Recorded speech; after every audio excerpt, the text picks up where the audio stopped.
दोस्तों, नया घर बनाते समय जब भी घर का ब्रिकवर्क और इलेक्ट्रिकल प्लम्बिंग का काम कंप्लीट हो जाता है तो हमारा नेक्स्ट काम होता है प्लास्टरिंग का। अब प्लास्टर शुरू करने से पहले और प्लास्टरिंग करते समय कुछ जरूरी बातें होती हैं जिनका आपको खास तौर पर ध्यान रखना होता है, पर नॉलेज न होने के कारण प्लास्टरिंग के समय बहुत सी ऐसी गलतियां हो जाती हैं जिसका खामियाजा हमें जिंदगी भर उठाना पड़ता है। आपकी प्लास्टरिंग वॉल्स पर या पेंट पुट्टी की गई दीवारों पर कुछ महीनों में ही कुछ इस तरह के क्रैक्स आने शुरू हो जाते हैं। आपका प्लास्टर झड़ने लगता है और कई बार तो आपकी छत का प्लास्टर भी कुछ ही महीनों में नीचे गिर जाता है। तो प्लास्टरिंग के समय आपको कुछ जरूरी काम करने होते हैं ताकि आपकी प्लास्टरिंग वॉल में किसी भी तरह के क्रैक्स ना आए और यह मजबूती के साथ एक लंबे समय तक चल सके। तो अगर आप भी अपना नया मकान बनवा रहे हैं और प्लास्टर का काम शुरू करवाने जा रहे हैं तो उससे पहले आप ये वीडियो जरूर देखें। मैं गारंटी देता हूं इसका आपको बहुत ज्यादा फायदा होगा। तो चलिए वीडियो शुरू करते हैं और देखते हैं कि हमें प्लास्टरिंग का काम कैसे कराना है।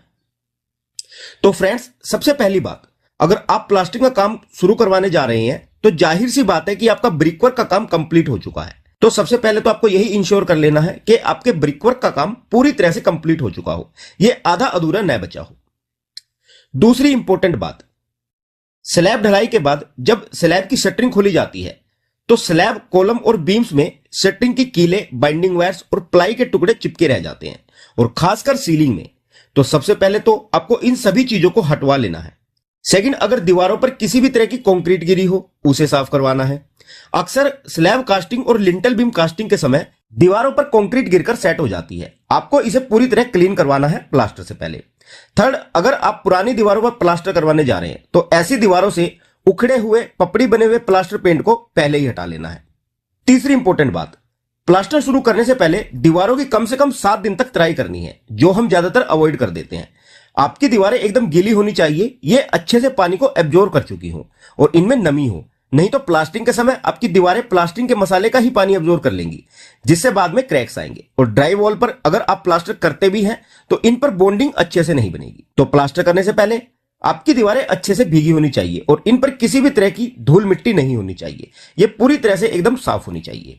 चौथा, दीवारों को बनाने के लिए अक्सर दीवारों में जगह जगह होल किए जाते हैं, इनमें पाड़ लगाने के लिए। तो आपको प्लास्टर शुरू करने से पहले ये सभी होल भी बंद करवा लेने हैं, नहीं तो बाद में परेशानी होगी। पांचवा, प्लास्टरिंग से पहले आपको 2 काम करने हैं। पहला है सीमेंट स्लैरी। एक तो आपको पूरी दीवार पर सीमेंट स्लैरी का घोल मरवाना है, जिसे देसी भाषा में नीरू भी कहते हैं। यह घोल न तो ज्यादा पतला होना चाहिए और न ही ज्यादा मोटा, बस ये अच्छे से दीवार पर चिपक जाए। इससे प्लास्टर दीवार पर अच्छी पकड़ बनाता है। और दूसरा, जहां जहां आपके कॉलम और बीम है वहां आपको सूखी सीमेंट मारनी है।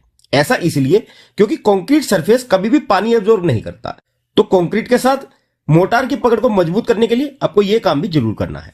छठा, कंक्रीट और दीवार के जंक्शन पॉइंट पर, जैसे कि आपका दीवार और बीम का ज्वाइंट हो, कॉलम और वॉल का ज्वाइंट हो, या फिर इलेक्ट्रिकल और प्लम्बिंग कंड्यूटिंग के लिए जो दीवार में झिरी काटी गई है, इन सभी जगहों पर आपको 8 इंच चौड़ी चिकन मैश, जिसे मुर्गा जाली भी बोला जाता है, यह फिक्स करवा लेनी है प्लास्टर करने से पहले, ताकि प्लास्टर को मजबूती मिले और बीम कॉलम ज्वाइंट्स पर क्रैक ना आए।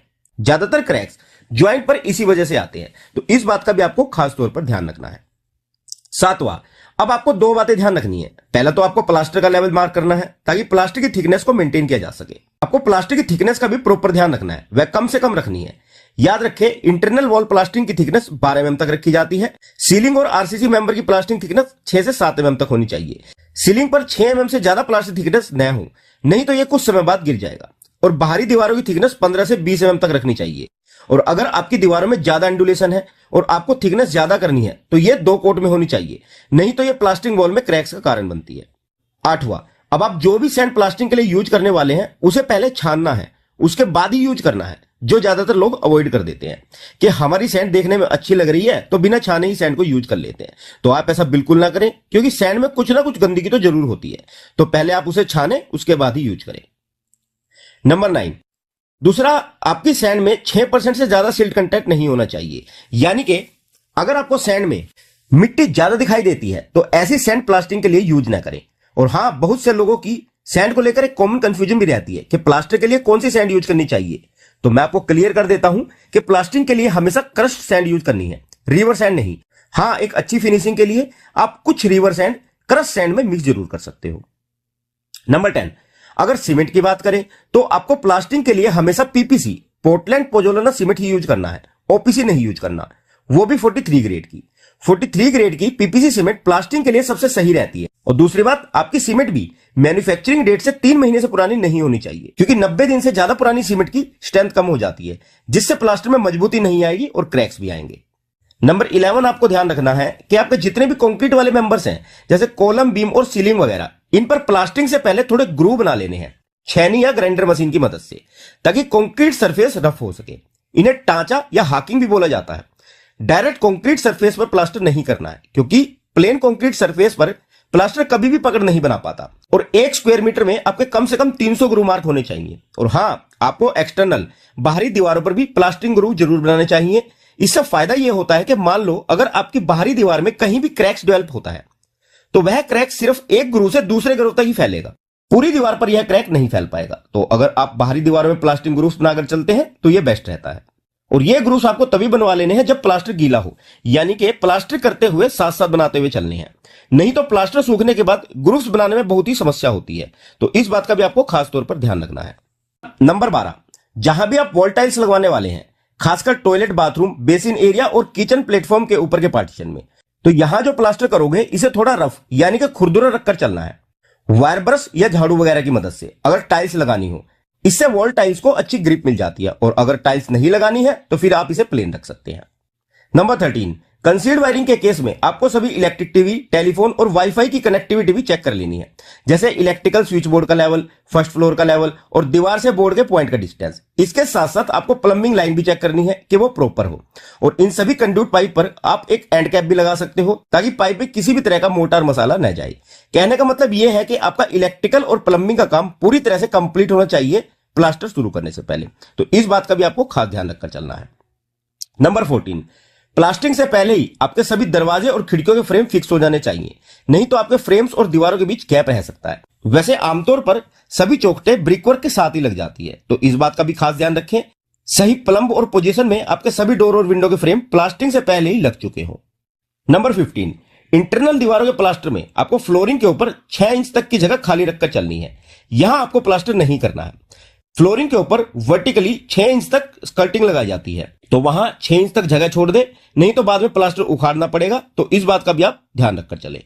नंबर 16, जो भी आप प्लास्टर के लिए मसाला तैयार करेंगे, सीमेंट, सैंड और पानी का, यह आपको मिट्टी वाली जमीन पर मिक्स नहीं करना है। या तो आप इसे एमएस की सीट पर मिक्स करें या फिर किसी साफ जगह पर, मिट्टी में मिक्स नहीं करना है। और दूसरी बात, प्लास्टर के लिए जो भी सीमेंट मोर्टार का मसाला तैयार किया जाएगा वह भी लिमिट में ही बनवाना चाहिए, ताकि उसे 1 घंटे के अंदर अंदर ही यूज किया जा सके।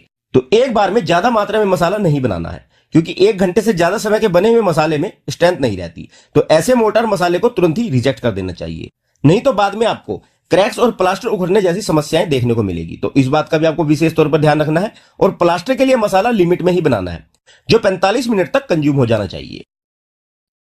नंबर 17, आपका जो प्लास्टर के लिए सीमेंट मोर्टार का मसाला बनेगा वह सीलिंग यानी छत के लिए 1/4 का रहेगा और दीवारों के लिए 1/6 का, यानी कि 1 पार्ट सीमेंट का और 4 और 6 पार्ट सैंड के, ना इससे कम और न ज्यादा। नंबर 18, अब प्लास्टर का काम पूरी तरह कंप्लीट हो जाने के 24 घंटे बाद ही आपको इसकी क्यूरिंग स्टार्ट करनी है, मींस तराई शुरू करनी है। और यह तराई आपकी कम से कम 14 दिन तक चलेगी। अगर आप तराई अच्छे से नहीं करते हैं तो हाई टेम्परेचर में प्लास्टर का पानी वाष्प बनकर उड़ जाएगा और प्लास्टर में प्लास्टिक और ड्राई श्रिंकेज होने के कारण क्रैक्स आएंगे। बिना क्यूरिंग के प्लास्टर को मजबूती नहीं मिल पाती और इसकी लाइफ भी कम हो जाती है। तो प्लास्टरिंग के बाद 14 दिन तक क्यूरिंग जरूर करवानी है, इस बात का भी आपको खास तौर पर ध्यान रखना है। नंबर 19, प्लास्टर के दौरान आपको इस बात का भी ध्यान रखना है कि प्लास्टरिंग की थिकनेस हर जगह इवन होनी चाहिए और प्लास्टर की फिनिश भी आपको बीच बीच में चेक करते रहना है, प्लम्बोब, स्पिरिट लेवल और फंटी से। यह हॉरिजॉन्टली और वर्टिकली एकदम स्ट्रेट और स्मूथ होनी चाहिए। और नंबर 20, अगर आप सीमेंट बेस्ड प्लास्टर करवा रहे हैं तो 15 से 20 दिन बाद ही आपको इस पर पेंट या पुट्टी का काम शुरू करवाना चाहिए। और अगर जिप्सम प्लास्टर करवा रहे हैं तो फिर आप इस पर 7 से 10 दिन बाद ही पुट्टी और पेंट का काम शुरू करवा सकते हैं, क्योंकि जिप्सम सीमेंट से जल्दी सेट हो जाता है। तो इन 20 बातों का आपको प्लास्टर शुरू करने से पहले जरूर ध्यान रखना है, अगर आप प्लास्टरिंग के बाद फ्यूचर में कोई भी समस्या नहीं चाहते हो तो आज की वीडियो में इतना ही। आज की वीडियो में हमने ये जाना कि प्लास्टरिंग के समय हमें किन किन बातों का ध्यान रखना चाहिए, और इसे नेक्स्ट वीडियो में हम बात करेंगे कि अपने घर में पेंट करवाते समय हमें किन किन खास बातों का ध्यान रखना चाहिए। तो ये वीडियो भी इसके पीछे पीछे आ रही है, देखना ना भूलिएगा। और अगर आप हमारे चैनल पर नए हैं और आपने हमारे चैनल को सब्सक्राइब नहीं किया हुआ है तो सब्सक्राइब जरूर कर ले, ताकि आपको वीडियो की नोटिफिकेशन समय से मिल जाए। और अगर जानकारी पसंद आई हो तो इसे लाइक और शेयर जरूर करना, ताकि हमें पता चलता रहे कि आप लोगों को हमारी वीडियो कैसी लग रही है। बाकी आपकी कोई भी क्वेरी हो हाउस प्लास्टरिंग को लेकर तो आप हमें डायरेक्ट हमारे टेलीग्राम ग्रुप पर मैसेज कर सकते हैं, आपको रिप्लाई जरूर दिया जाएगा। टेलीग्राम ग्रुप का लिंक नीचे वीडियो के डिस्क्रिप्शन में है। तो वीडियो में यहां तक बने रहने के लिए मैं आप लोगों को बहुत बहुत आभारी हूं। So see you in the next video lecture guys. Till then goodbye and have a nice day.